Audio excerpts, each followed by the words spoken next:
ኦሪጂናል ሲን ነው፣ ስለ ውርስ ኃጢአት ነው። በአዳምና በሔዋን የተነሳ በዘራ ሐረግ ውስጥ ጄኔቲካሊ እና እየመጣ እየተወራረሰ የሚመጣ ኃጢአት አለ ወይ? ባይብል ላይ ይናገራል ወይ?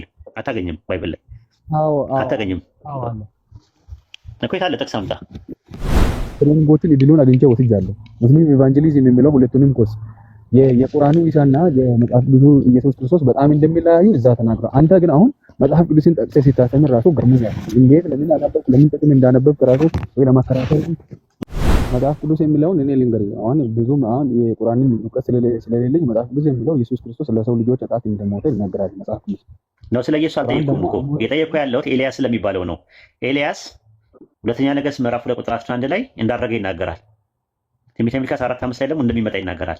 ሳያርግ ወደ ሰማይ አድርጎ ወደፊት ይመጣል ኤልያስ። ለምን ስፔሻል አደረገው? ለየት አደረገው? ለምንድን ነው ያደረገው? ኦንቶሎጂካሊ ዲፈረንስ አለው። ሻፊ ኢብራሂም ይላል። የሙስሊም ስም ነበረ ወይስ ሙስሊም ነበርክ? ሙስሊም አልነበርኩም፣ ክርስቲያን ነው። ሙስሊሞችን ስለሚወድ ነው፣ ሰውየውን ስለሚወድ ነው ያደረኩት። ኦኬ እንጂ ሙስሊም አልነበርክም። ሙስሊም አልነበርኩም፣ ክርስቲያን ነኝ። ሰውየውን ስለሚወደው ታሪኩን ስላነበብኩ ነው ያደረኩት። ኦኬ አይ ችግር የለውም። እሺ ጥሩ ጥያቄ፣ ወደ ጥያቄ መሄድ ትችላለህ። እሺ እሄዳለሁ። ስላገኘሁ ደስ ብሎኛል። ብዙ መጽሐፍቶችን ታውቃለህ፣ ስታስረዳ ጀምሬ እየሰማሁ ነኝ። አንድ ጥያቄ ነበረኝ። 43 ሱራቱ ላይ 43:61 ላይ ስለ ኢየሱስ ክርስቶስ እንደሚመጣ መጨረሻ ዘመን ላይ ኢየሱስ ክርስቶስ እንደሚመጣ ይናገራል። ምን ላይ? ያ ኢየሱስ ክርስቶስ ምን ላይ? ሱራቱ አሊ 43:61 ቁርአን ላይ ስንት ላይ? ሱራቱ 43:61 60 ምን ይላል? እስቲ አንብብልኝ። እኔ ያለሁበት ስለማይመቸኝ እንትኑን ነግሬ አውጣልኝ። እርሱ ለሳቲቱ ማውቂያ ምልክት ነው ነው የሚለው። ይመጣል አይልም። እርሱ የተባለው ማን ነው? መጨረሻ ላይ ይመጣል አይልም እንዴ? አይልም፣ እንደዛ አይልም። እርሱ ለሳቲቱ ማውቂያ ምልክት ነው ነው የሚለው። ማውቂያ ምልክት ነው ይላል። ግን እርሱ የሚለው አውዱና ሙፈሲሮች የሚያስቀመጡት ኢሳን ነው ብለው ነው ያስቀመጡት ራሱ ማለት ነው። እሱ ለሳቲቱ ማውቂያ ምልክት ነው ተብሎ እንደዛ ብቻ ነው የሚለው። ይመጣል ምናምን አይልም። አማርኛ ሱረቱል ዙህሩፍ ምዕራፍ 43 ቁጥር 61 ላይ እርሱ ለሳቲቱ ማውቂያ ምልክት ነውና ይላል። ኢሳ ኢብኑ መርየም አለይሂ ሰላም ለሳቲቱ ማውቂያ ነው። የቂያማ ቀን ከመቃረቡ በፊት ኢየሱስ የናዝሬቱ ኢየሱስ የዛሬ 2000 ዓመት የነበረው ያረገው ዳግም ተመልሶ ይመጣል ማለት ነው። ኢንሻአላህ አላህ ያምጣልን ማለት ነው። እና ይመጣል ብለን እናምናለን።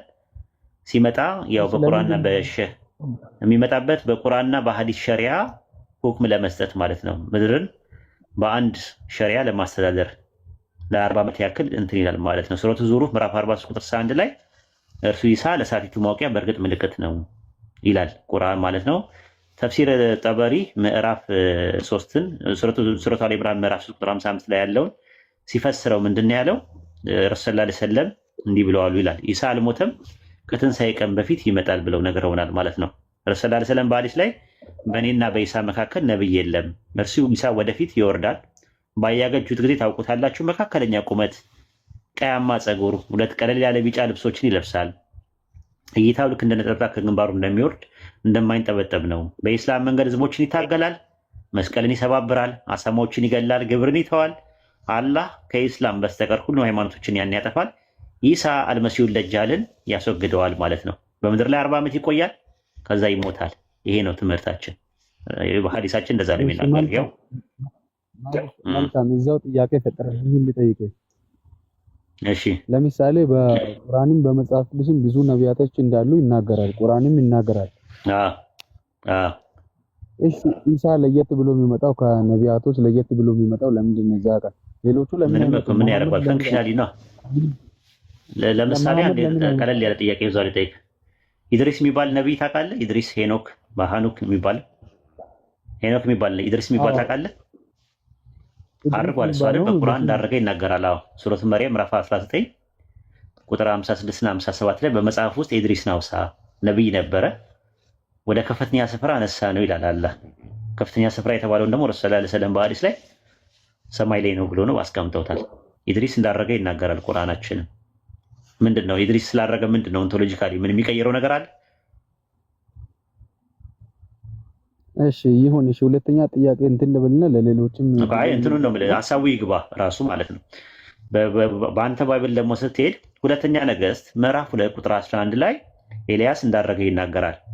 ትንቢተ ሚልክያስ ምዕራፍ 4 ቁጥር 5 ላይ ደግሞ ኤልያስ እንደሚመጣ ይናገራል። ኤልያስ ለምንድን ነው ከሌላው ከነ አብርሃም ከነ ሙሴ በተለየ መልኩ ሳይሞት አድርጎ ወደፊት የሚመጣው ለምንድን ነው? በነፍስም በስጋ ስለሄደ ነው። እሱ መሞት ስላለበት ነው። መውረድ እኮ ለምን ይመጣል ነው እኮ በኢየሱስም እኮ በነፍስም በስጋም ነው ሄደው ያረገው። ስለዚህ አሁን ጥያቄ የምጠይቅ ምንድን ነው ኤልያስ ሳይሞት ሄዶ እኮ ለምንድን ነው ኦንቶሎጂካሊ ለምንድን ነው እንደዛ የሆነው? መጽሐፍ ቅዱስ የሚለውን እኔ ልንገርህ። አሁን ብዙም አሁን የቁርአንን እውቀት ስለሌለኝ መጽሐፍ ቅዱስ የሚለው ኢየሱስ ክርስቶስ ለሰው ልጆች ኃጢአት እንደሞተ ይናገራል መጽሐፍ ቅዱስ ነው። ስለ ኢየሱስ አልጠየኩም እኮ የጠየኩ ያለሁት ኤልያስ ስለሚባለው ነው። ኤልያስ ሁለተኛ ነገሥት ምዕራፍ 2 ቁጥር 11 ላይ እንዳረገ ይናገራል። ትንቢተ ሚልክያስ 4:5 ላይ ደግሞ እንደሚመጣ ይናገራል። ሲያርግ ወደ ሰማይ አድርጎ ወደፊት ይመጣል። ኤልያስ ለምን ስፔሻል አደረገው? ለየት አደረገው? ለምንድን ነው ያደረገው? ኦንቶሎጂካሊ ዲፈረንስ አለው። ኦንቶሎጂካሊ ሰው ከመሆን የዘለለ ነገር ያደርገዋል። እንደዛ ስለሆነ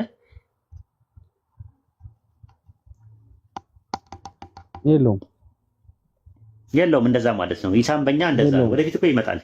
ሲመጣ ይሞታል እኮ ኢሳ በእኛ ትምህርት በምድር ላይ 40 ዓመት ይቆያል፣ ከዛ ይሞታል፣ ሙስሊሞች ይሰግዱበታል ብለዋል። እሺ ይሁን ሌላ ቀን በውስጥም እንትን እላለሁ። አሁን የመጨረሻ ጥያቄ ሁለተኛ ጥያቄ ልጠይቅ።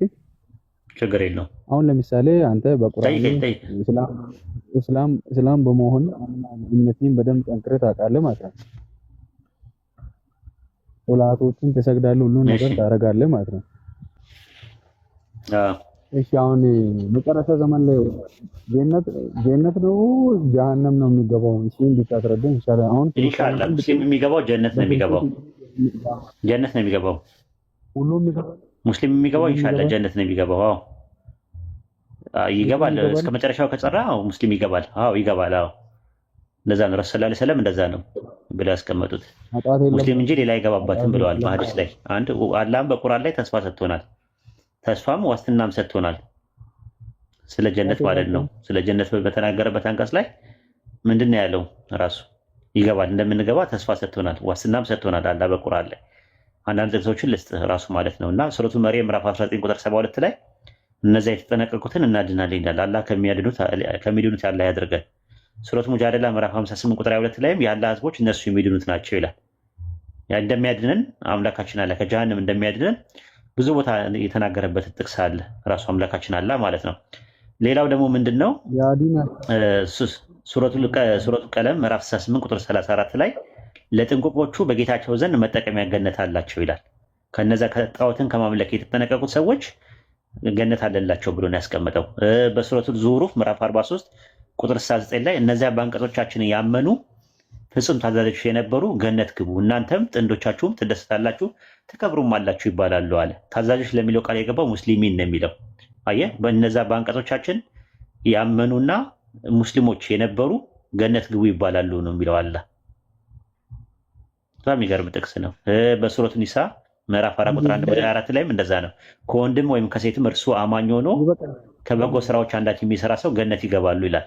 በሱረቱ ጋፊር ምዕራፍ 40 ቁጥር 40 ላይ እርሱ አማኝ ሆኖ ከወንድም ከሴትም በጎ ስራ የሰራ ሰው ገነት ይገባሉ አለ። ረሱል ሰለላሁ ዐለይሂ ወሰለም በሐዲስ ላይ እነሆ ጀነት ሙስሊም የሆነች ነፍስ እንጂ ሌላ አይገባበትም ማለት። ወደ 20 ጥቅሶች መስጠት እንችላለን። አላህ ዋስትና እንደሰጠን ተስፋ እንደሰጠን ማለት ነው። ኢንሻአላህ ችግር የለውም። አይ እንደዚህ መናገር ራሱ በጣም የሚደንቅ ነው። እኔ ብዙ ሙስሊሞች ጋር ኖር ያለኝ እግዚአብሔር ያውቃል ነው አላህ ያውቃል ነው የሚሉት። እስማ የነገንማ አላህ ነው የሚያውቀው። የነገን አንተ ታውቃለህ? የነገን አንተ ታውቃለህ? የነገን አንተ ታውቃለህ? እስቲ ምንድን ነው ያልከው? አልሰማሁም። የነገን አንተ ታውቃለህ ወይ? የነገን አንተ ታውቃለህ ወይ? የነገን ለምሳሌ አንተ ታውቃለህ? በደንብ ነው ማለት። ኦኬ፣ ነገ ጠዋት ምንድን ነው የምበለው? ቁርስ ምንድን ነው የምበለው? ንገረኝ። የነገን ካወቅ ንገረኝ። አይ ንገረኝ። የእምነት ጉዳይ ነው። መንፈሳዊ ለምን ነው የምናወራው? ገባኝ። ግን አንድ አማኝ የነበረ ሰው ነገ ባክስላይድ ማድረግ አይችልም? በእናንተ እምነት ማለት ባክስላይድ አያደርግም ማለትም እንትን ማለት አይችልም ወይ? አንድ አማኝ የነበረው በክርስቶስ ኢየሱስ ያመነ ሰው ነገ ጠዋት መካድ አይችልም። ለምሳሌ ነገ ከነገ ወዲያ እስከ መጨረሻው ካልጸና መካድ አይችልም። ነገን ሊክድ ይችላል። እንግዲህ ሰው ነው እኮ። ስለዛ ነው ተመልከት። አየህ ማቴዎስ ወንጌል ምዕራፍ 24 ቁጥር 13 ላይ እስከ መጨረሻው የሚጸና እርሱ ምን ይላል? እሱን እኮ በአውዱ ነው እኮ በአውዱ አላየንም እኮ። እስከ መጨረሻው ድረስ ካልጸና ለመዳን ምን ያስፈልገዋል? ለመዳን መጽናት ያስፈልገዋል። ባይጸናው ለምሳሌ ይኸውልህ ዛሬ አምኖ ከዛ በኋላ እንትን ብሎ የመዳን ተስፋ ነው የሚሰጠው አይደል? አንድ ሰው የመዳን ተስፋ ነው የሚሰጠው ዛሬ ላይ። ነገ ግን በሱ እጅ አይደለም ያለው። ስለዚህ መጽናት ከምንድን ነው የሚድነው? ከምንድን ነው የሚድነው? እሺ ከምንድን ነው የሚድነው? ከምን? ከኃጢአት አሁን ድናል። አንተ ከኃጢአት ድናል? አዎ በጣም አዎ። ኃጢአት አሰራም። እሱን ለማስረዳት ጊዜ ስጠኝ አንዴ። እሺ ለምሳሌ በደንብ ታውቃለህ ብዬ አስባለሁ። ከአንተ ጋር መከራከር ደስ አለኝ ያልኩ ለዚህ ነው። አሁን ሁሉንም ስለምታውቅ ደስ ብሎኛል። ይኸውልህ ኃጢአት ማለት ሁለት አይነት ኃጢአት አለ። አንሴስትራል ሲን እና ኦሪጂናል ሲን የሚባሉ ሁለት ኃጢአቶች አሉ። አንሴስትራል ማለት ከአዳም ጀምሮ የሰው ልጆች ኃጢአትን እየተወራረሰ የመጣው ኃጢአትን ኢየሱስ ክርስቶስ ደግሞ በመስቀል ላይ ተሰቅሎ ከአባት ጋር ያስታረቀው ኢየሱስ ክርስቶስ ተሰቅሎ ከአብ ጋር ያስታረቀው የዛኔ የተደመሰሰ ኃጢአት አለ። አሁን ደግሞ የሰው ልጆች በሰው ልጆች ውስጥ ያለው ደግሞ ወጣ ገባ ሲሉ በየትኛውም ስፍራ ከሰዎች ጋር ከየትም በቃ ሲሆኑ የሚበድሉበት በደል አለ ማለት ኃጢአት አለ ማለት ነው። ሁለቱም ኃጢአት ይባላል። እነዛን ደግሞ ያመኑት ንስሐ ይገባሉ። ዛሬ ያጠፋሉ፣ ጠዋት ንስሐ ይገባሉ። ክርስቶስ ደግሞ ይምራቸዋል። ለምን?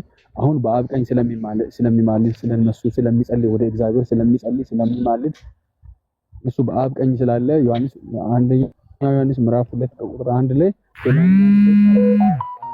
ይናገራል። ማንበብ ትችላለህ። ጥቂቱንም ይዘህ ማለት ነው። ስለኛ ጠበቃም ይሆን የሚማልድልን አለ። ለምን? ዕለት ዕለት ለሚንሰራው ኃጢአት። አሁን ነገ ኃጢአት ጠዋት እኔ ሰርቼ ከዘላለም ሕይወት ጎላለሁ የሚል ነገር የለም። ለምን? ድነቴ እዛኔ ተፈጽሟል። ኢየሱስ ክርስቶስ እንደ ግል ያዘኝ አድርጌ የእግዚአብሔር ልጅ እንደሆነ እንደሞተ እንደተሰቀለ አሁን ደግሞ እኛን ለመውሰድ ያመኑትን ለመውሰድ ቤተክርስቲያን መጨረሻ ላይ ለመውሰድ ስለሚመጣ በሱ ስላመንኩኝ ነገ ጠዋት ላይ የሚሰራውን ያንን የድካምን ኃጢአት ያስወግድልኛል።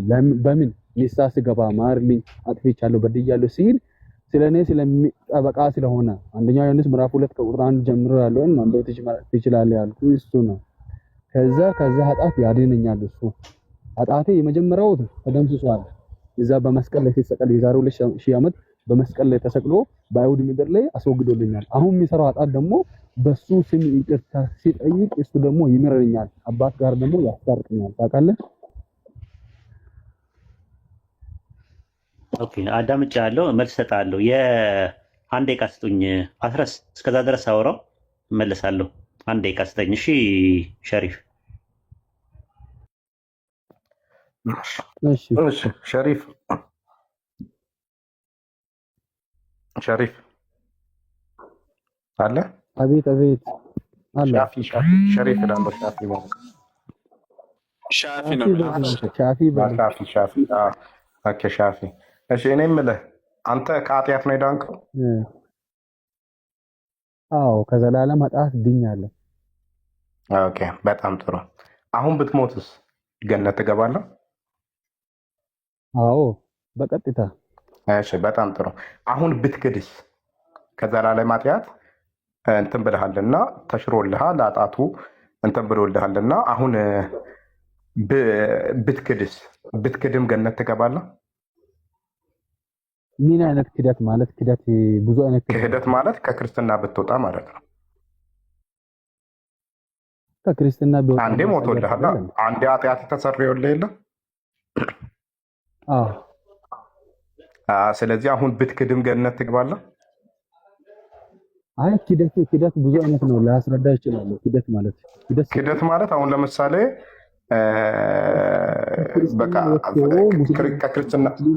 ከክርስትና ብትወጣ ማለት ነው። አሁን ከክርስትና ብትወጣ ክደት ስንት አይነት ነው? ከክርስትና ብትወጣ ማለት ነው። ከክርስትና ሲወጣማ እንዴት ድነቴን አጣለሁ? እንዴት? ኦኬ ይኸው በቃ ኡስታዝ መጥቷል። ከኡስታዝ ጋር ቀጥል። ኦኬ ሻፊ፣ ከአንተ እንደተረዳሁት ያው ሁለት አይነት ኃጢአቶች አሉ። አንደኛው ኦሪጂናል ሲን የሚባል ነገር ነው። የጥንተ አብሶ የሚባለው ወይም ደግሞ የውርስ ኃጢአት የሚባለው ነው። ሁለተኛው ኃጢአት ደግሞ አክቹዋል ሲን ነው። ስለዚህ ክርስቶስ የሞተው ለዛ አክቹዋል ሲን ሳይሆን ለኦሪጂናል ሲን ለሚባለው ስለሞተ አክቹዋል ሲን ለሚባለው ነገር ንስሐ ስገባ የክርስቶስ ኢየሱስ ደም ስላለ በዛ ደም እታጠባለሁ። እሱን አይደል ሀሳብ ተረድቼዋለሁ። ተረድቼዋለሁ ሀሳብን። የውርስ ኃጢአት ተወግዶልኛል። የውርስ ኃጢአት ክርስቶስ ኢየሱስ በቀራንዮ መስቀል ላይ በከፈለው የቤዛዊ መስዋዕት አማካኝነት ሳልቬሽን አግኝቻለሁ። አሁን ግን በምሰራው አክቹዋል ሲን ወይም ደግሞ የግብር ኃጢአት በምሰራቸው ስራዎች ለዕለት ተዕለት በምሰራው ስራ ንስሐ ገባና የልጁ ክርስቶስ ደም ከኃጢአቱ ሊያነጻ ስለሚል በደሙ አማካኝነት የኃጢአት ስርየት አገኛለሁ ነው አለ ትምህርቱ። ኦኬ ጥሩ። እስቲ የኃጢአት የሚባለው ነገር የውርስ ኃጢአት የሚባል ነገር እንዳለ መጽሐፍ ቅዱሳዊ ማስረጃ ስጠኝ እስቲ። ዋናው በሽታው ነው፣ ዋናው ከመድኃኒቱ ይልቅ መጀመሪያ እኔ ጨጓራ አሞኝ የኔ ጨጓራ ሳያመኝ የጨጓራ መድኃኒት ብትሰጠኝ መጀመሪያ መታመሜን ቼክ ማድረግ አለብኝ። የሚሰራው መድኃኒቱ መቼ ነው? የጨጓራ ህመም ስታመም ነው። ስለዚህ ህመሙ ላይ ነው ዋናው ነገር እናንተ መነጋገር ያለብን። እስቲ የውርስ ኃጢአት ወይም ደግሞ ኦሪጂናል ሲን የሚባል ነገር ወይም ኃጢአት በውርስ ጄኔቲካሊ እንደሚመጣ የሚያሳይ የመጽሐፍ ቅዱስ ማስረጃ ስጠኝ። ጄኔቲካሊ ማምጣቱን ያው አንተም ታውቃለህ ብዬ ነው። ጥቅስ ያስፈልጋል። ቢብሊካል የሆነ ኤቪደንስ ነው። ቢብሊካል ኤቪደንስ ስጠኝ እስቲ። በአዳም የተነሳ በዘር ሐረግ ውስጥ ወይም ደግሞ ጄኔቲካሊ ወይም በኔቸር ውስጥ የሚመጣ ነገር ካለ እኛ በኢስላም አስተምሮት ኃጢአት ኔቸር ሳይሆን ነርቸር ነው ብለን የምናምነው። ሰው ኃጢአት የሚሰራው ኃጢአተኛ ስለሆነ ሳይሆን ኃጢአትን ሲተላለፍ ነው ኃጢአተኛ የሚሆነው ብለን ነው የምናምነው። አንተ ደግሞ ሰው ኃጢአት የሚሰራው ኃጢአተኛ ስለሆነ ነው ብለህ ካመንክ በአዳም የተነሳ የውርስ ኃጢአት የሚባል ጄኔቲካሊ በባህሪ ውስጥ የሚመጣ ነገር እንደሆነ የሚያሳይ የመጽሐፍ ቅዱስ ጥቅስ ስጠን። እሺ አሁን ስፔሲፊካሊ ብሉይ ኪዳን ውስጥ ያለውን እንትኑን ባላቅም እንትኑን እነግርሃለሁ። ቁጥሩን ስፔሲፊካሊ ባላቅም እንትኑን እነግርሃለሁ። አንድ ሰው በብሉይ ኪዳን ኃጢአት ሲሰራ እስከ 7 ትውልድ እስከ 4 ትውልድ እንደሚተላለፍ የእግዚአብሔር ቃል ይናገራል ማለት ነው። በብሉይ ኪዳን ስፔሲፊካሊ እንትኑን አላወጣውን ማታም ሙጭም ስለሆንኩ ለማውጣት የውርስ ኃጢአት ነው የጠየቅኩ። እሱ የሚያወራው ዘጸአት 20 ላይ ከሆነ ስለ ውርስ ኃጢአት አይደለም የሚያወራው፣ ስለ አባቶች ኃጢአት ነው። አንሲስተራል ሲን እንጂ እና ኦሪጂናል ሲን ማለት በይዘትም ሆነ በአይነት በመንስኤም ሆነ በውጤት ሁለት የተለያዩ ለየቅል የሆኑ ነገሮች ናቸው። በየትኛውም ቀመርና ስሌት ብትቀምረውና ብታሰላው በየትኛው መስፈርትና ሚዛን ብትመዝነውና ብትምትለው ኦሪጂናል ሲን እና አንሲስተራል ሲን የሚባለው ነገር ይለያያል። እሱን ከፈለግ አመጣልሃለሁ፣ ግን ስለ ኦሪጂናል ሲን አያወራም። ከፈለገ ኦሪት ዘጸአት ምዕራፍ 20 ላይ ነው ያለው፣ እሱ አያወራም ራሱ። ኦሪት ዘጸአት ምዕራፍ 20 ላይ ስትመለከተው ምዕራፍ 20 ላይ ማለት ነው የሚናገረው ነገር ቁጥር 5 ላይ አትስገድላቸው፣ አታምልካቸው፣ በሚጠሉኝ እስከ 3 ድረስ እስከ 4 ድረስ የአባቶቻቸውን ኃጢአት በልጆች የማመጣ አለ። ለሚወዱኝ ትእዛዜን ለሚጠብቁ እስከ 1000 ትውልድ ድረስ ምሕረትን የማመጣን የእግዚአብሔር አምላክ ነኝ ይላል። ስለዚህ ምሕረት የሚባለው ነገር ተመልከት፣ ለሚታዘዙኝ አለ። አዎ የሚታዘዙ ሰዎች አየህ፣ መታዘዝ የሚባለው ውርስ ነው፣ የውርስ ጉዳይ ነው ጉዳዩ። ምሕረቱ የውርስ ጉዳይ ነው እዚህ ጋር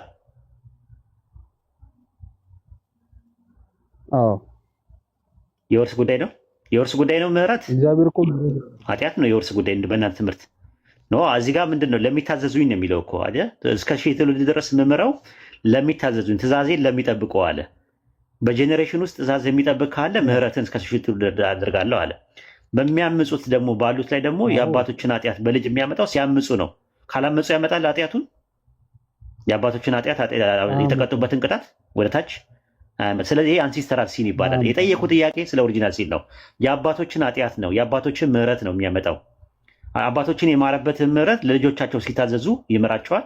ያመፁትን ደግሞ የአባቶቻቸውን ፈለግ ተከትለው ሲያምፁ ይቀጣቸዋል። ይህ ምን ይባላል? አንሲስተራል ሲን ይባላል። እኔ የጠየቁ ጥያቄ ስለ ኦሪጂናል ሲን ነው፣ ስለ ውርስ ኃጢአት ነው።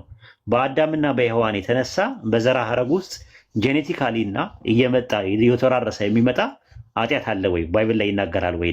አታገኝም። ባይብል ላይ አታገኝም እኮ። የታለ ጥቅስ አምጣ። ልንገርህ።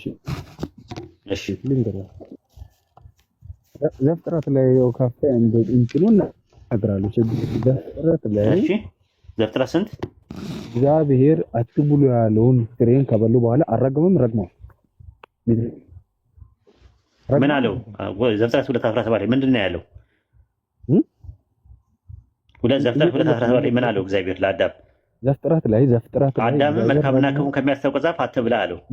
ከእርሷ ቀን በበላ ቀን ምን ትላለህ አለው? አዎ አትብላ። ሞትን ትሞታለህ። በበላ ቀን ምን ትላለህ አለው። ሞትን የሚለው እንኳን ያው ዕብራይስጥና ግሪኩ ላይ የለም፣ አማርኛው ላይ ነው ያለው። እንግሊዝኛውም ላይ የለም። ሞትን ትሞታለህ የሚለው በበላ ቀን ትሞታለህ ይላል። በበላ ቀን ምን አይነት ነው የሚሞተው? ምን አይነት ሞት ነው የሚሞተው? አዳም ምን አይነት ሞት ነው የሚሞተው? ሞትን ትሞታለህ አለው። ምን አይነት ሞት ነው የሞተው በበላው ቀን? በቃ ስለዚህ መንፈሳዊ ሞት የሚባለው ነገር ተመልከት። እንግዲህ አንተ በጣም ጎበዝ ልጅ ነህ ማለት ነው። ስለዚህ ያ መንፈሳዊ ሰው እዛው አዳም ጋር ነው የቀረው። ለምንድን ነው የቀረው ብዬ የምልህ ምክንያቱም በባይብል ላይ ስትመለከተው ምንድን ነው የሚለው? ኃጢአትን የምትሰራ ነፍስ እርሷ ምን ትላለች ይላል? ትሞታለች። ኃጢአትን የማትሰራ ነፍስ ሕዝቅኤል ምዕራፍ 18 ከ18 እስከ 21 ድረስ ምንድን ነው የሚለው? ኃጢአትን የምትሰራ ነፍስ እርሷ ትሞታለች፣ የማትሰራ ነፍስ ግን በሕይወት ትኖራለች አለ። ስለዚህ የአባትን ኃጢአት በልጅ የልጅን ኃጢአት በአባት አላስተላልፍም አለ። አይ መንፈሳዊ ሞት የሚባለው ነገር አንተ ራስህ የምታመጣቸው ነገሮች እንጂ በገዛ ነው። ያዕቆብ ምዕራፍ 1 ቁጥር 14 ላይ እያንዳንዱ በራሱ ምኞት ሲሳብና ሲታለል ምኞት ጸንሳ ኃጢአትን ትወልዳለች አለ። ኃጢአትም ካደገች በኋላ ሞትን ትወልዳለች አለ። ስለዚህ በገዛ ራስህ በገዛ ምኞት ነው ኃጢአት ምንን ትወልዳለች አለ? ሞትን ትወልዳለች አለ። ስፒሪቹዋል ዴዝ መንፈሳዊ ሞት የሚባለው ነገር ትንቢተ ሕዝቅኤል ምዕራፍ 18 ላይ በተጠቀሰው ጥቅስ መሰረት አንተ የምትሞተው ሞት በአዳም የተነሳ አይደለም። አዳም በበላ ቀን የሞተው ሞት ምን አይነት ሞት ነው? መንፈሳዊ ሞት ነው። መንፈሳዊ ሞት ደግሞ ማለት ምንድን ነው? ከአምላክ ጋር መለየት እንጂ ኦሪት ዘፍጥረት 5:3 ላይ አዳም ስንት ዓመት ነው የኖረው ይላል? ስንት ዓመት ነው የኖረው ይላል? አዳም ስንት ዓመት ኖረ ይላል? 100 ስንት ዓመት ኖረ ይላል? አዳም ወደ 930 ዓመት ኖረ ይላል። አዎ ስፒሪቹዋል ዴዝ ነው የሞተው ማለት 930 ዓመት ኖረ። 930 ዓመት ነው የኖረው። ገብተዋል? ስለዛ ነው ያዕቆብ ምዕራፍ 1 ቁጥር 14 ላይ ነገር ግን እያንዳንዱ በራሱ ምኞት ሲሳብና ሲታለል ይፈተናል፣ ከዚያ በኋላ ምኞት ጸንሳ ኃጢአትን ትወልዳለች አለ። ተመልከት፣ እኔ ጋር ነው ያለው። ኔቸር ሳይሆን ነርቸር ነው ያለው። ኃጢአት ካደገች በኋላ ሞትን ትወልዳለች አለ። ኤርሚያስ ምዕራፍ 31 ቁጥር 30 ላይ ነገር ግን ሰው በገዛ በደሉ ይሞታል። መንፈሳዊ ሞት የሚሞተው በገዛ በደሉ ነው። ሕዝቅኤል ምዕራፍ 18 ቁጥር 20 ላይ ኃጢአትን የምትሰራ ነፍስ እርሷ ምን ትላለች? ትሞታለች። ቁጥር 21 ላይ ትእዛዜን ሁሉ ቢጠብቅ ፍርድና ቅንን ነገር ቢያደርግ በሕይወት ትኖራለች እንጂ አትሞትም አለ። ትንቢተ ሕዝቅኤል ምዕራፍ 33 ቁጥር 15 ላይ በሕይወት ትእዛዜ ቢሄድ ኃጢአት ባይሰራ በሕይወት ይኖራል እንጂ አይሞትም አለ። ስለዚህ ሕይወትና ሞት ያለው አካላዊ ሳይሆን መንፈሳዊ ከሆነ አዳም በትእዛዙ ቢሄድ ኃጢአት ባይሰራ በሕይወት ይኖራል እንጂ አይሞትም። ፈጣሪ አንድ ሰው ይሞታል ወይም አይሞትም የሚለው አካላዊ እንዳልሆነ የምታውቀው ትሞታለህ ሲለው አካላዊ አይደለም የሚሞተው ስትመለከተው ማለት ነው። እና ከዛ አንጻር ነው ራሱን የምትለው ነገር። ስለዚህ ዘፍጥረት 2:17 ላይ ያለው በአዳም የተነሳ የውርስ ኃጢአት እንደመጣ የሚያሳይ መረጃም ማስረጃም መሟገቻ ሊሆን አይችልም ነው ምንለው። እና ከዛ አንጻር ነው የሚታየው።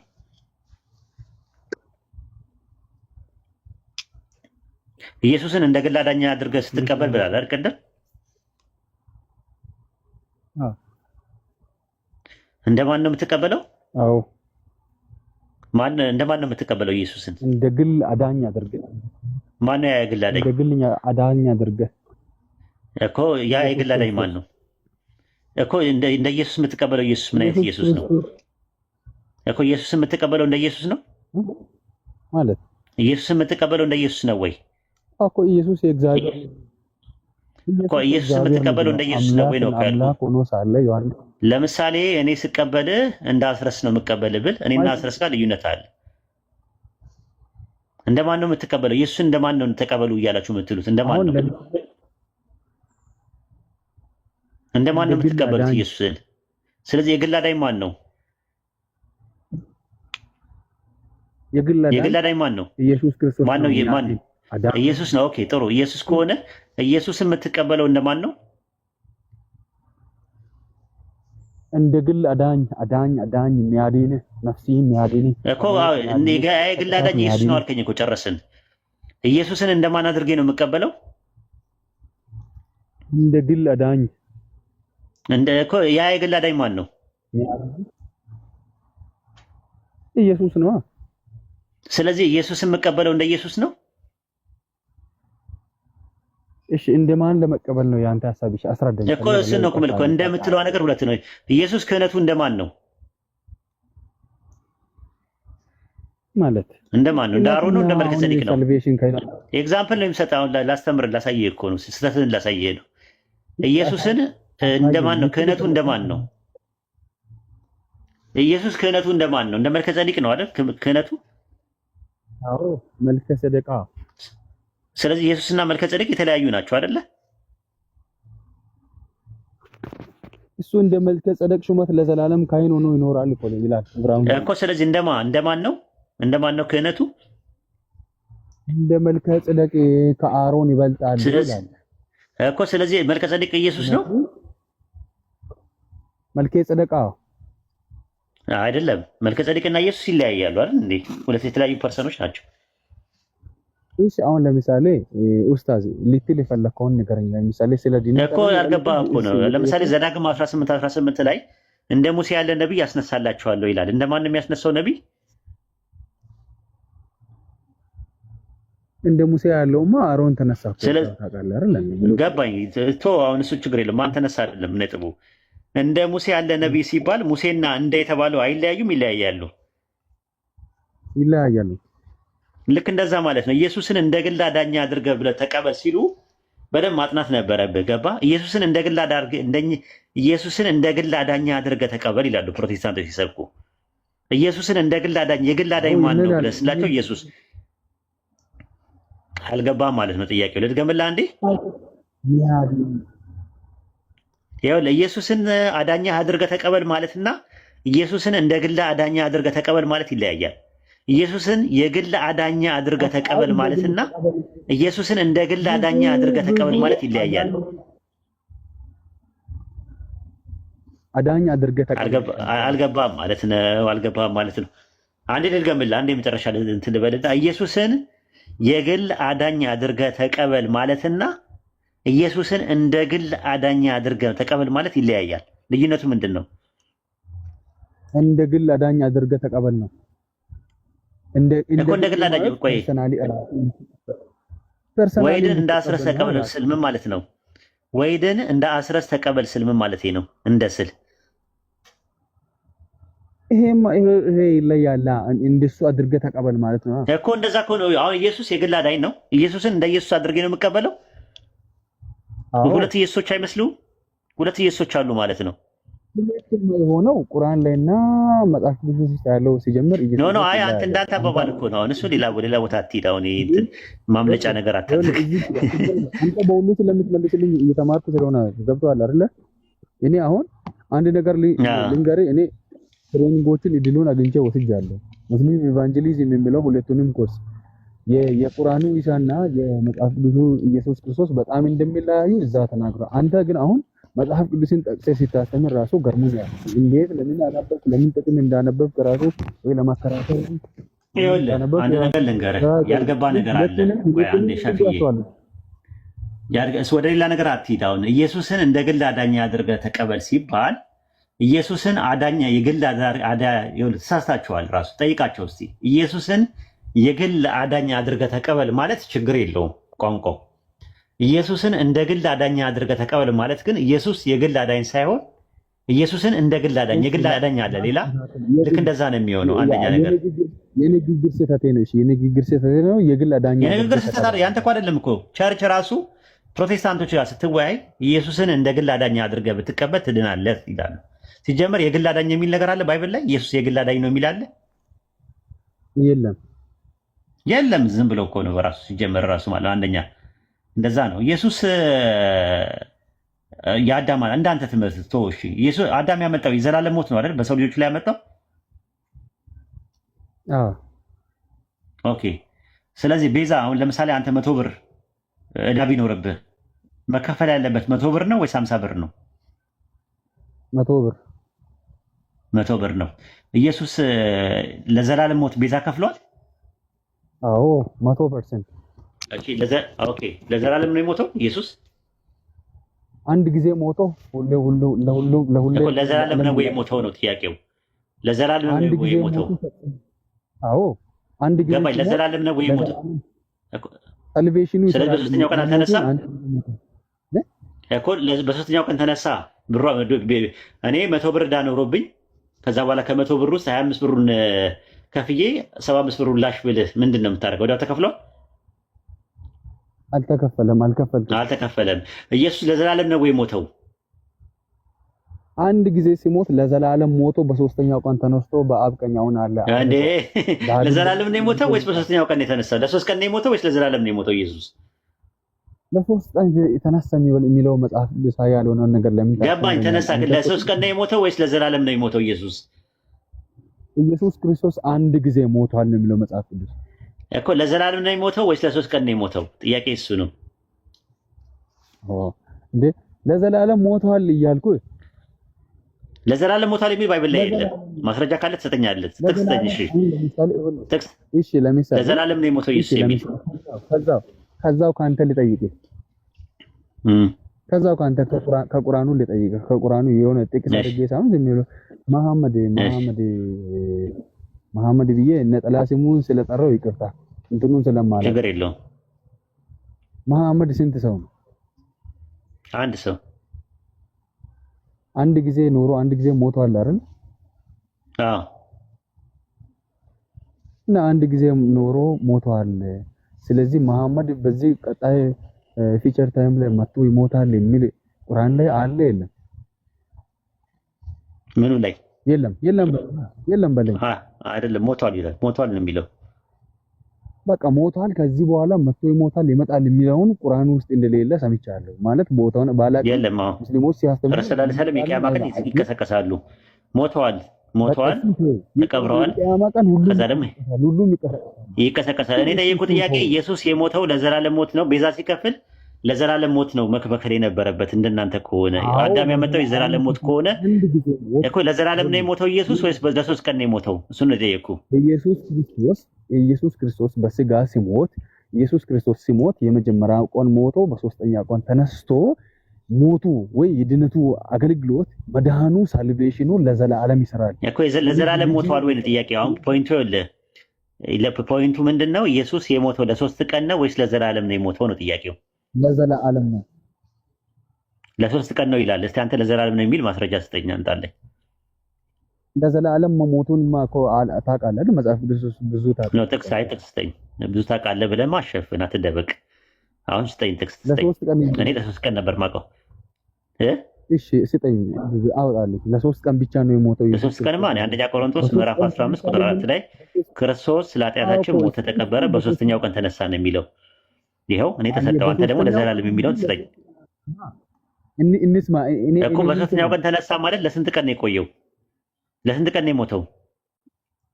አንተ የስጋ ቆይታውን ለምን ታያለህ? አንተ የነፍስ የዲን ኖ አይ የጠየቁ ጥያቄ ክርስቶስ የሞተው አካላዊ ሞት ነው አይደል? እንደ የሞተው በእናንተ ትምህርት ለቤዛው። ስለዚህ ለቤዛው አካላዊ ሞት ከሆነ የሞተው በአካላዊ ሞት የሞተው ለሶስት ቀን ነው ወይስ ለዘላለም ነው የሞተው? ቤዛነቱ ለዘላለም ነው የሚሰራው። ኖ የሞተው ነው ያልኩ። ቤዛው የተከፈለው ለዘላለም ነው ወይስ ለሶስት ቀን ነው የሞተው ኢየሱስ? አዎ ለዘላለም ነው ቤዛው የተከፈለው። እዳም የተከፈለው እኮ ስለ ቤዛው አይደለም እኮ። ቤዛው እኮ መከፈል እኮ እንትን ነው። አሁን ቤዛው ምንድነው የተከፈለው ስትለኝ ሞት ነው የተከፈለው። የነበረው ዕዳ ምንድነው? የዘላለም ሞት ነው። ለዘላለም ሞት የዘላለም ሞት የሚባል ነገር አልሞተም። የዘላለም ሞት ሞተዋል ኢየሱስ ነው ወይስ ለሶስት ቀን ነው? ለሶስት ቀን አይደለም። ስለዚህ ለሶስት ቀን ነው። ስለዚህ ለዘላለም ሞተ እኮ። በሶስተኛው ቀንማ ተነሳ እኮ አይደለም። አሁን ኤሌመንተሪ ነገር እኮ ነው እንትን ያለ በቃ ወይ ይብራብ ወይ ራሲ አንብበ አንዴ ኡስታዝ ራሲ በደንብ መጽሐፍ ቅዱስ አንብበ ቦታውን ደርሰ። እኔ በፊት ስላነበብ እንትኑን እያየው ነበር። አንተ የምታወራቸው የመጽሐፍ ቅዱስ ጥቅሶች ትክክል ናቸው። ቦታውንም እያየው ነው። ግን አንተ ትርጉም ላይ ሲሰጥ ትርጉም ስትመልስ እያንሻፈር ነው። ትርጉም ላይ አይደለም የሰጠው። አንተ ኢየሱስ ለዘላለም ሞቷል የሚጠቅስ ማስረጃ ትሰጠኛለህ? ለሶስት ቀን የሚለውን መልሰጠኝ አንተ። አንደኛ ቆሮንቶስ ላይ ያለው አንደኛ ቆሮንቶስ 15:4 ላይ ክርስቶስ ስለ ኃጢአታችን ሞተ፣ ተቀበረ። በሶስተኛው ቀን እኮ ነው እኮ። በሶስተኛው ቀን ሲነሳ ከዛ በፊት ምን ብሏል ማለት ነው? በሶስተኛው ቀን ምን አለ ይላል? ይኸውልህ አማርኛውን በደንብ እንትን አላልከውም። በቃ ወይ አንሻፍተሃል ወይ አላልክም። ይኸውልህ አላንሻፈኩትም። እስቲ ንገረኝ አንተ። በሶስተኛው ቀን ተነሳ አይደል ያልከኝ? አሁን ሲታነብ ለሶስት ቀን የሚል መጽሐፍ ልጅ ያለውን ምንም አታወጣም። በሶስተኛው ቀን የተነሳው ከምንድን ነው ንገረኝ። አይ ችግር የለውም ሻፊ፣ ከምንድን ነው የተነሳው በሶስተኛው ቀን? ከሞት። ስለዚህ ለሶስት ቀን ምን ውስጥ ነበረ? ሞቶ ነበር አልነበረም? በእናንተ ትምህርት ሞቶ ነበር። ታዲያ ምንድን ነው የምታደርገኝ ሻፊዬ? አንተ ደግሞ ታበዛዋለህ። ለሶስት ቀን ሞተ የሚል የለም ትለኛለህ። እና ከምንድን ነው ታዲያ የተነሳው ሻፊ? እሺ በቃ ተው፣ ችግር የለውም። ከዚህ በላይ ማጨናነቁ ምንም ጥቅም የለውም። ለማንኛውም ቴንኪዩ።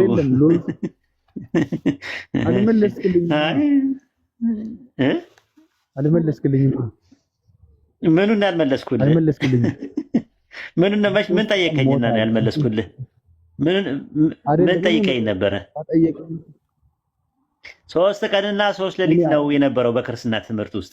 አንተ ደግሞ ኢየሱስ ለዘላለም ሞቷል የሚል ጥቅስ ማስረጃ አምጣ አልኩ። የለም አላመጣልኝም። ኖ የዘላለም ሞት ለዘላለም ሞቷል ወይ ነው ጥያቄ። በአዳም የተነሳ የዘላለም ሞት ስለመጣ ለዘላለም ሞት ቤዛ ልዋጭ ከከፈለ ካሳ ከከፈለ ወይም ደግሞ ዋስ ከሆነ ያ ነገር የሆነው የተከፈለው ነገር እዳው የተከፈለው ተመሳሳይ እዳ ነው ወይ? ተመጣጣኝ ነገር ነው ወይ? አይን ስለ አይን ጥርስ ስለ ጥርስ ይላል ባይብል ላይ። አይን ስለ አይን ጥርስ ስለ ጥርስ ይላል። ህይወት በህይወት ይከፈል ይላል። ከዛ አንጻር ኢየሱስ ለዘላለም ሞት የዘላለም ሞት ነው የሞተው። አይ በሶስተኛው ቀን የተነሳው ከተባለ ዋጋው አልተከፈለም ማለት ነው። ቤዛው አልተከፈለም። ያን ነበር ፖይንት የነበረው። አይ ቲንክ ሀሳቡ ከብዷል። ይብቃል ለዛሬ። ምን አልከኝ?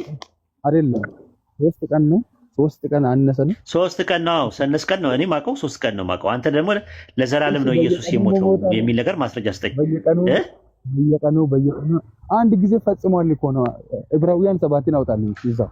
ለምን ካንተ ጋር እከራከራለሁ እኮ? እኔ ጠየቅኩ ጥያቄ ለዘላለም ሞቷል ወይስ አልሞተም ነው። እኔ ዕብራውያን 7 ምን ያደርግልኛል?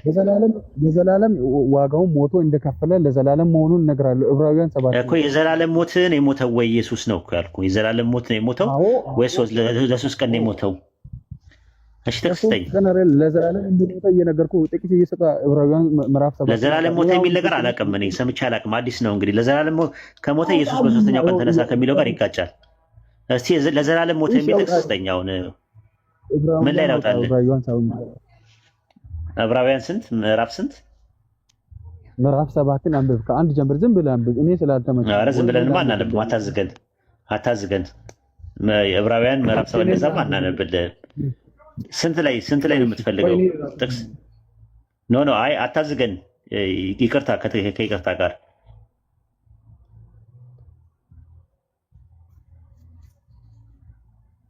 አለ ሻፊ ወጣ እንዴ? ሻፊ ራሱ ነው እንግዲህ ወጣ። ኡስታዝ ወጥቷል እኮ በቃ። አይ ዝም ብሎ ነው ማለት ነው። እሺ መግባት የሚፈልጉ ሰዎች ካሉ አስገቧቸው።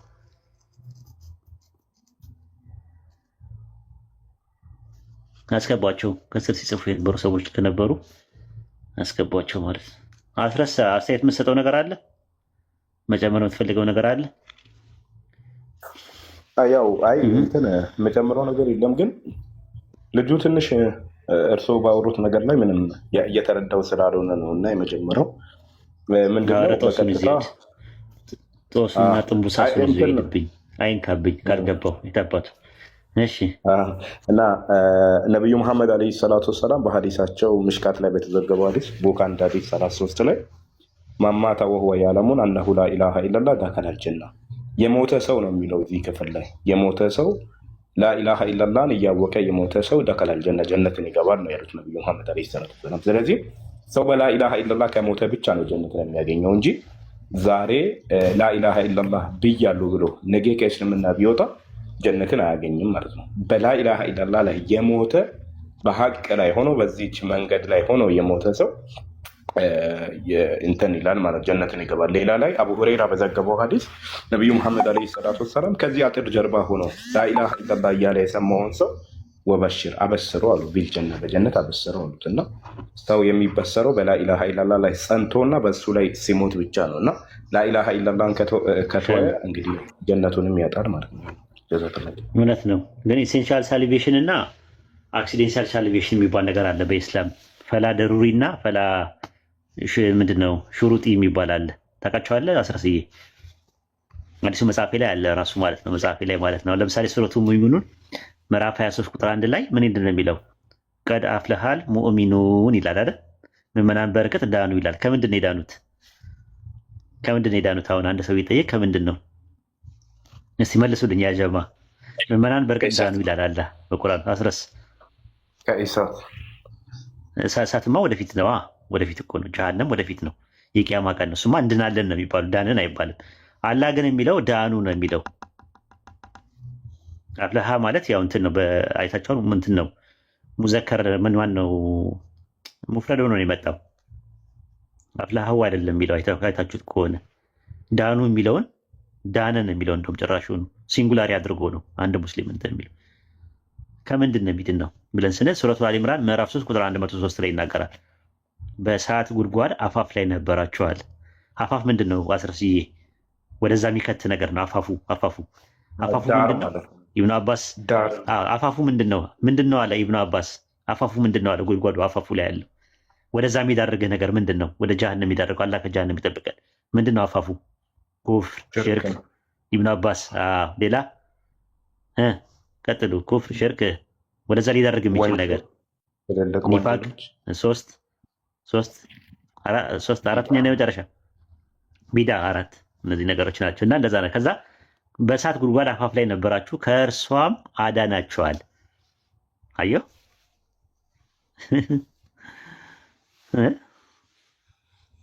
በጣም ነው ደስ የሚለው።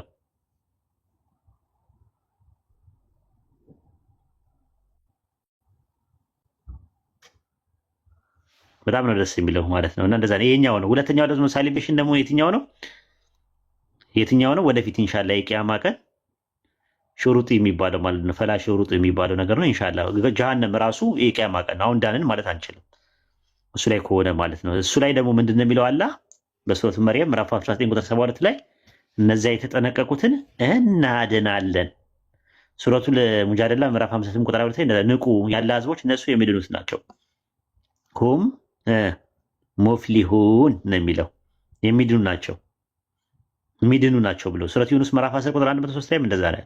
እነዛ መልእክተኞቻችንና እነዚህ ያመኑትን እናድናለን ነው የሚለው። እናድናለን በሱረቱ አዕራፍ ምዕራፍ 7 ቁጥር 157 ላይ እንደዛ ነው። ከእርሱ ጋር የተወረደውን ብርሃን የተከተሉ እነርሱ የሚድኑት ናቸው። ሁሙል ሙፍሊሁን ወደፊት ያለው ማለት ነው። እና እንደዚህ የመዳን ትምህርት እኛ ጋር እንትን ነው፣ ደማቅ አዋጅ ነው፣ ቦልድ ክሌም ነው እኛ ጋር እስልምና ጋር ያለው እና በጣም ደስ የሚል ነገር ነው ያልከው ማለት ነው። የሞተ ጀነት ገባ ብሎ ያሉት እንደዛ ነው። ላኢላሃ ኢለላህ ብሎ ያለ እንዲህ አይነት ትምህርት የትም ቦታ አያገኙም። አስረስ ሰምተህ ታውቃለህ? እንደዚህ አይነት እዛ ክርስቲያን በነበርንበት ሰዓት ላይ የለም። ግን ኢየሱስ ያድናል ብሎ ሲመጣ ጥያቄ ነው የሚፈጠርበት። ዝም ብለህ ከምን ያድናል? መልስ የለም። ከኃጢአት አሰራም ወይ? እሰራለሁ። ከሞት አትሞትም ወይ? እሞታለሁ። ከገሃነም ስለዚህ ድናል ወይስ ትድናለህ? ድኛለሁ። ገሃነም እኮ ወደፊት ነው ገና ያለው። ምኑን ነው የዳንከው? ከምንድን ነው የዳንከው? አይን ፈጠጥ ጥርስ ገጥጥ የለም። አንድ ሰው ደፍሮ ስለ መዳን ጉዳይ ላይ ከሙስሊም ጋር ቀና ብሎ የሚወያይ ሰው የለም። በመዳን ዙሪያ ላይ የለም። ይኸው መድረኩ ክፍት ነው። እስቲ ክርስቲያኖች ካላችሁ ትሰማላችሁ፣ ተደብቃችሁ ትሰማላችሁ። ከዛ ቤት ከፍታችሁ ለብሶ ትቀመጣላችሁ። ለብሶ ከምትቀመጡ ይኸው ሰርጉ እዚያ አለ፣ ሚዜዎቹ ሁላ አሉ፣ ታጀቡ፣ ድግሱ አለ፣ ኮርማው ምናምን ነገር ስቡ ሁላ አለ፣ ምናምን ማዳ አለ። በደንብ መብላት ትችላላችሁ። እና ይሄን ነው የምንለው። አይ ቲንክ ጥያቄ መጠየቅ ልጆች ካላችሁ እንትን በሉ። እስኪ ሀኒ የተወሰነ ምንም ግስ ያመጣልኝ አይደለም። ሶቅራጥስም አለ። ኡስታዝ ሰላም አለይኩም። ወአለይኩም አሰላም ወራህመቱላሂ ወበረካቱ። የሆነ ጥያቄ ነበረኝ። እሺ ጠይቅ። ከአንድ ከክርስቲያን ወገኔ ጋር እያወራሁ ነበርና ስለ ቁርአን ጠይቆኝ የቁርአንን አላህ ሱብሓነሁ ወተዓላ እኔ ነኝ የምጠብቀው ብሏል። እሱም በሂፍዝ ቁርአን በቃል በያዙ ሰዎች ላይ ይጠብቀዋል ማለት ነው ምናምን ብዬ ሳስረዳው ተውራትና ኢንጂል የእሱ ከሆነ ለምን እሱን አልጠበቀውም ብሎ ጠየቀኝና እሱ የአላህ ሂክማና ጥበብ ነው አልኩት። ምናልባት እንደው ሌላ ነገር ሊኖር ይችላል። ምን ትዝ አለኝ መሰለኝ ከታ ጋር ሲከራከሩ ጆቫ ዊትነስና ኦርቶዶክስ ሲከራከሩ አዳም ሰማይ ላይ ነበረ፣ ከዛ ኃጢአት ሲሰራ ምድር ላይ ወደቀ ሲለው ይሄ እንዴት ሊሆን ይችላል ሲለው ለእግዚአብሔር ምን ይሳነዋል አለው አሉ። እና ያለ ሂክማማ አይሆንም ራሱ ማለት ምክንያት አለው። እሺ አብሽር፣ ጥያቄን ጨርስ። አስቆኝ ነው መርሃባ። ይሄ ነው ጥያቄ ኡስታዝ። እንደዛ አይደለ? አንተ ሱረቱ ቂያማ ምዕራፍ 75 ቁጥር 17 ላይ ያለውን ጥቅስ ጠቀስክለት ማለት ነው። ኢነ አለይና ጀማአሁ ወቁርአና የሚለው ጥቅስ አለ። ቁርአንን ካነበብከው በኋላ በልብ ውስጥ መሰብሰብና ማንበቡ በእኛ ላይ ነው አለ። ከዛ በኋላ ባነበብከው ጊዜ ከዛ በኋላ መሰብሰቡ ካለቀ በኋላ በእኛ ላይ ነው አለ ራስ። ስለዚህ አላህ ነው በልብ ላይ የሚሰበስበው። ሱረቱ ሂጅር ምዕራፍ 15 ቁጥር 9 ላይም እንደዛ ነው። ቁርአንን እኛ አወረድን ነው፣ እኛ ለእርሱ ጠባቂዎች ነን። ወኢና ለሁ ለሐፊዙን አለ፣ እኛ ለእርሱ ጠባቂዎች ነን አለ። ስለዚህ ቁርአንን ሚሞራይዝድ ማድረግ የሚፈልግ ሰው ካለ ሚሞራይዝድ ያድርግ ብሎ ሱረቱ ቀመር ምዕራፍ 54 ቁጥር 17 ላይ ተናግሯል። ራሱ ቁርአንን በቃላችሁ እንድታስታውሱት አገራ ነው። ከዛ በኋላ አስተዋሽ የት አለ ይላል። ሚሞራይዘር የሚያደርገው የት አለ? ፋል ሙደኪር ይላል። የት አለ ሙደኪር? የት አለ ሚሞራይዘር? የት አለ ብሎ ጥያቄ ይጠይቀናል። ስለዚህ ይሄ ነው የኛ ትምህርታችን ማለት። ታዲያ እንደዛ ከሆነ ሌሎቹንስ ከተባለ ለምንድን ነው ሲባል አንድ ነቢይ ሲመጣ ሌላ ነቢይ ይነሳል። በየጊዜው ነቢያቶች ይመጣሉ። ስለዚህ ምንድን ነው የሚያደርገው? አላህ የበፊቱ መጽሐፍ ቢበረዝ እንኳን ሌላ ነቢይ ያስተካክለዋል። ከረሱል ሰለላሁ ዐለይሂ ወሰለም በኋላ ግን የሚመጣ ነቢይ፣ የሚላክ መልእክተኛ፣ የሚወርድ መጽሐፍ አለ። ሱረቱል አሕዛብ ምዕራፍ 33 ቁጥር 40 ላይ ባለው ጥቅስ መሰረት ዋንጋድ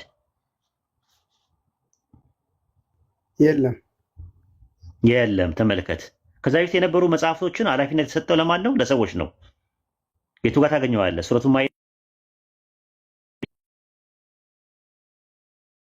ሱረቱ ማይዳ ምዕራፍ 5 ቁጥር 44 ላይ ታገኛለህ። የአላህን መጽሐፍ እንዲጠብቁ በተደረጉት ላይ ይላል። ስለዚህ ኃላፊነቱ የሰጠው ለማን ነው? እንዲጠብቁት ያደረገው ለሰዎች ነበር ኃላፊነት የሰጠው። አሁን ግን ለሰዎች ኃላፊነት አይሰጥም። ለምን? ለሰዎች ኃላፊነት ሰጥቷቸው ኃላፊነቱን ቢወጡ ሌላ ነብይ ይመጣና ምን ያደርገዋል? ያስተካክለዋል። አሁን ግን ከረሱል ሰለላሁ ዐለይሂ ወሰለም በኋላ የሚመጣ ነብይ፣ የሚወርድ መጽሐፍ፣ የሚላክ መልእክተኛ ስለሌለ አላህ ኃላፊነቱን ወሰደና ቁርአንን እኛ አወረድ ነው፣ እኛ ለእርሱ ምኖቹ ነን፣ እኛ ለእርሱ ጠባቂዎች ነን። ወይና ለሁ ለእርሱ ለማለት ቁርአን ለሁ የሚለው ነገር ዚክር